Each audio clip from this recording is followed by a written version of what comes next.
ఈరోజు ఒక రెసిపీ చూపించబోతున్నాను. అది పచ్చడి. తెలుగు వాడంటే ఈ పచ్చడి తెలియనివాడు, తిననివాడు ఎవ్వరు ఉండరనమాట. అదే అండి మన ఆకుకూరలో రారాజు గోంగూర. సో, ఈరోజు గోంగూర పచ్చడి నా స్టైల్‌లో ఎలా చేయాలో చూపిస్తున్నాను. ఫస్ట్ అయితే మంచిగా వాష్ చేసుకొని గోంగూర దాంట్లో అల్లం, వెల్లుల్లి, పచ్చిమిర్చి, టమాటా అండ్ ఆనియన్.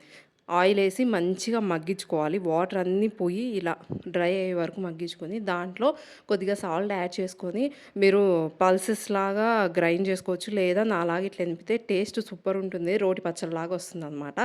ఏమన్నా ఉందా టేస్ట్ వేడి వేడి అన్నంలో ఇది యేసుకొని తింటుంటే అబ్బా! ఇది కదరా లైఫ్ అంటే. అసలు తెలుగు వాళ్ళన్నాక గోంగూర పచ్చడి ఇష్టపడిన వాళ్ళు ఉంటారా చెప్పండి? అసలు తినని వాళ్ళు ఉంటారా? కదా!